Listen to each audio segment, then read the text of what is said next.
ذوالحج کے 10 دن کی فضیلت اور حضرت ابراہیم علیہ السلام کا شان اور عظمت۔ نحمدہ و نصلی علی رسول الکریم وعلی آلہ و اصحابہ اجمعین،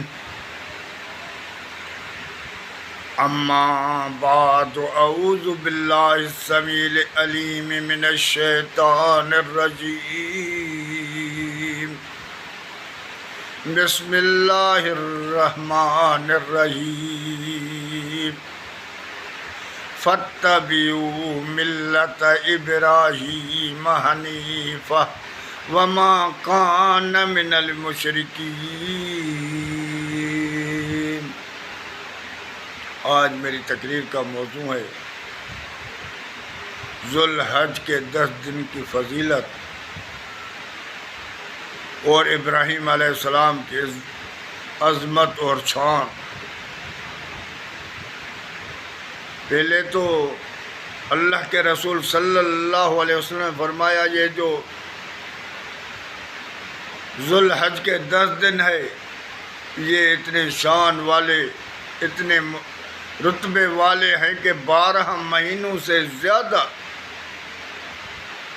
یعنی اس کے عمل جب کرتا ہے تو 12 مہینے سے بھی زیادہ اس کو ثواب ملتا ہے ہر عمل کا۔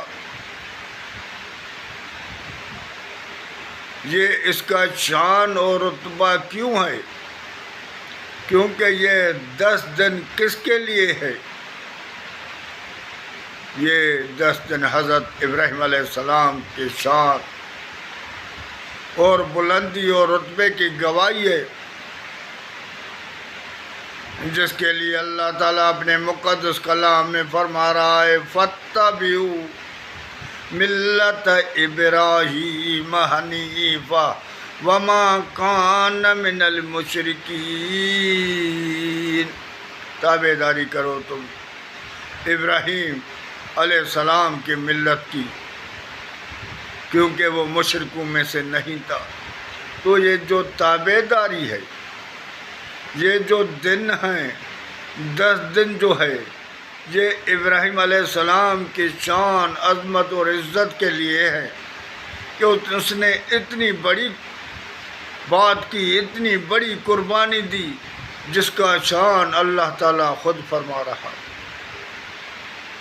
اللہ تعالیٰ فرماتا ہے وَإِذِ ابْتَلَىٰ إِبْرَاهِيمَ رَبُّهُ بِكَلِمَاتٍ فَأَتَمَّهُنَّ۔ ہم نے ابراہیم کو کچھ کلمات سے آزمایا اور ہر ایک میں پاس ہو گیا، ہر ایک کام میں اس کا رتبہ بلند اور آگے ہو گیا، اتنے قدر کہ اپنے بیٹے تک کی قربانی دے دی۔ اپنا بیٹا بھی اللہ کے عظمت کے لیے قربان کر دیا، اللہ کے نام پر قربان کر دیا۔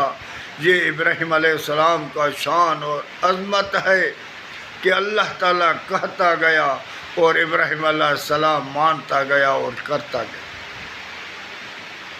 اس کے شان، اس کے رتبے کے لیے قرآن بھرا پڑا ہوا ہے، اور اس نے وہ توحید کا جھنڈا، وہ توحید کا جھنڈا، اسلام کا جھنڈا لگایا کہ نمرود جیسے ظالم حاکم کی اینٹ بجا دی اور اس کو ایسے رسوا ذلیل کر دیا کہ جس کے لیے تاریخ شاہد ہے۔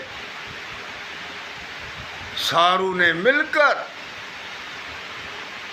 ابراہیم علیہ السلام کو رسوا کرنے کی کوشش کی، پوری دنیا کے بندے اس کے مخالف ہو گئے، لیکن مگر اللہ جس کے ساتھ ہوتا ہے تو کوئی دنیا کی طاقت اس کو شکست دے نہیں سکتی۔ یہ تھی ابراہیم علیہ السلام کی شان، عظمت اور رتبہ دوستو، جس کے لیے یہ 10 دن کا بھی شان اللہ تعالیٰ نے اتنا بڑھا دیا، جو اللہ کے رسول نے فرمایا 12 مہینے سے زیادہ ہے۔ یہ قربان ابراہیم علیہ السلام کے قربانی کا نتیجہ ہے، جو سارے